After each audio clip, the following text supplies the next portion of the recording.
Hello,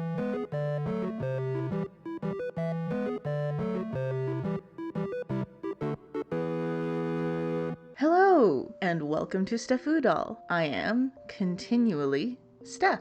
And you may have noticed that I haven't posted a video since last November. My mental health kind of went into the toilet, to be honest. I'll tell you more about it, as well as my plans for the rest of the year, while I share this mini makeover I recorded several months ago. To the doll! I've had this Barbie Extra Mini on my shelf for a while.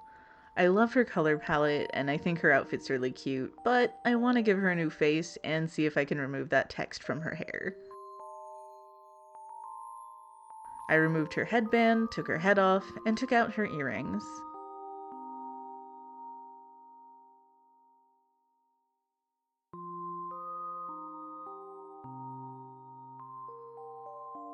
I thought I might be able to get the stamp off of her fringe with some isopropyl alcohol, and I was right. It took a bit of scrubbing with a cotton bud, but it worked.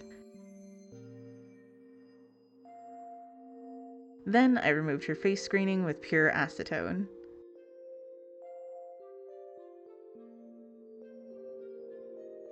Because of her fringe, I knew I would have to boil wash her hair after I gave her a new face, so the tinsel has to go. I just wasn't sure if it would survive the process. Oh well.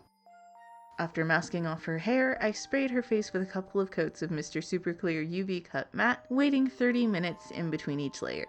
Then I started in on the face up with my watercolor pencils. Whenever I want to save my progress or I can't build any more color, I spray on another layer of MSC.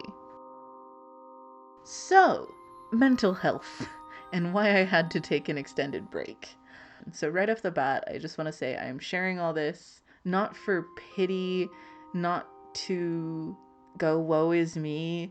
It's more that I think it's important to share our struggles with mental health so that we can help reduce the stigma that's around it.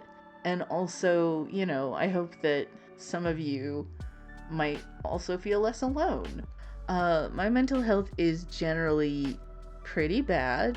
There's a lot going on, and if I gave you the full rundown, we'd be here all day, so I'll keep it brief. Basically, a confluence of things happened all at once that became kind of a perfect storm. I have clinical depression, among many other things, but we're just gonna focus on the depression right now. And on top of that, I also experience seasonal depression. So it's like double dose of depression. And this year it was particularly bad for several reasons. One of which is that the only two people I kept in regular or semi-regular contact with in my family both passed away this year, like within weeks of each other. And none of my close friends live locally to me anymore, so I'm pretty isolated, even at the best of times, but especially around the holidays. Add to that a bad bout of insomnia that threw off my circadian rhythm really badly. If you've not heard of it before, your circadian rhythm is like your body clock that lets you know when to wake up and when to get sleepy. Mine does not work very well. And it's a regular thing for me to get insomnia and have it mess up my sleep schedule. But usually I'm able to pull it back within like a week, 2 weeks, and it's okay. This time, however, for some reason, like anything I tried, forcing myself to get up early so I'd theoretically be tired earlier, but then I'd end up not able to fall asleep until the wee hours of the morning anyway.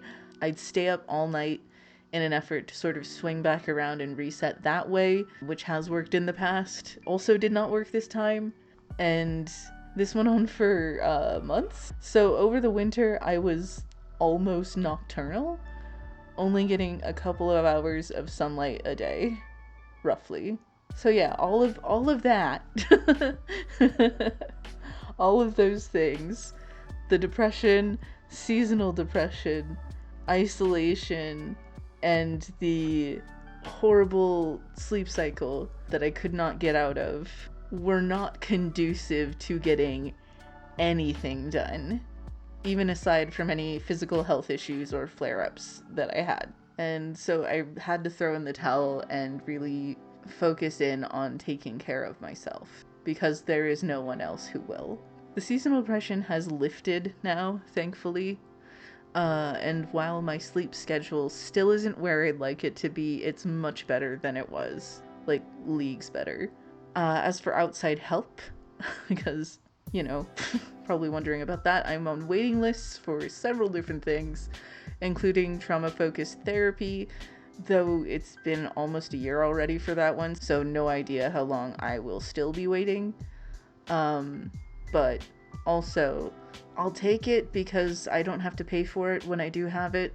Bonus points for living in the UK, I guess, even though our mental health system has been sort of gutted for years, and hence the long wait times. But anyway, in the meantime, I'm really making an effort to be part of the local queer community here and trying to go to events when I'm able to, like when I'm in a space both mentally and physically that I can, and am able to plan recovery time afterwards. So that's where I'm at. I'll be okay. I'm doing the best I can with what support I do have, and I'll continue looking after myself as my top priority. I mean, at least equal with my cat Dee Dee. She's spoiled. Like, if nothing else, if I don't take care of myself, I take care of her. Yeah. As always, I'll keep making posts and let you all know what I'm up to and when new videos are happening. Speaking of, here are my current plans for this year. Next up is Mermay, and it'll be my 5th year making a doll for it, so there is no way I am missing that. I'll be making a pretty merman this year, the one that I planned to make last year before my brain got taken over by Boisson Steve. Because while I know some of you really loved him, I know he wasn't everyone's cup of tea, but I made him for me, so... For Halloween, I plan on going back to one of my secondary ideas from last year and making a Victorian or Edwardian ghost girl. Not quite decided exactly on the time period, but somewhere in there. And I'll most likely be finishing up the holiday doll I started last year and saving her for the holidays this year.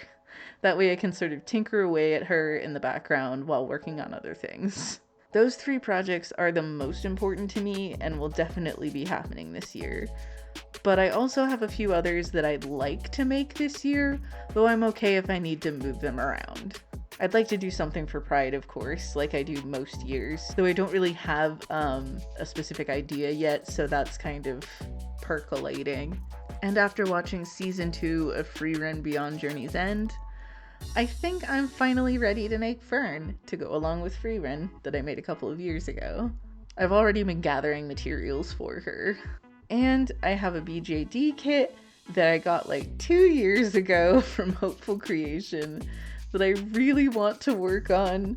I've just been overwhelmed by the amount of sanding I'll need to do, to be honest, especially with my repetitive strain injury. So I have to be really careful, and I know that's going to be a longer process than it would be for most people who would tackle it. But I think I'll invest in some buffing attachments for my Dremel and see if that'll help me out just a little bit. If anyone else has tips as well for sanding things with a wrist injury, please tell me.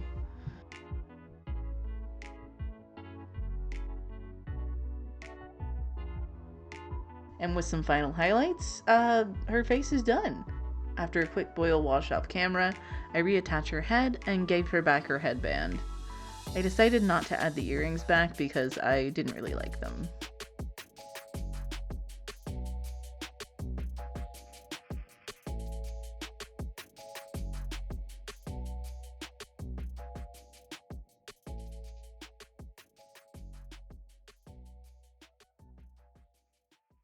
I love the new face I gave her, and I think this colorful look suits her a lot better than her original face, in my opinion.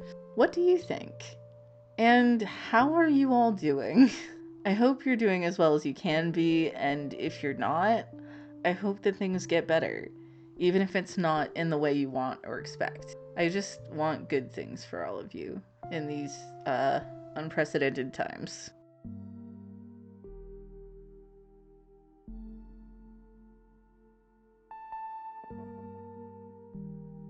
If you like this video, give it a thumbs up. Subscribe if you'd like to see more from me, and click the bell icon and turn on all notifications so you'll know whenever I post a new video. These are all my socials, which will be linked down below. I'm most active on Instagram, especially in my stories. And if you really like what I do and you want to buy me a coffee or help me afford supplies, you can find a link to my Ko-fi tip jar in the description down below, or you can click the super thanks button right below this video. And until next time, bye!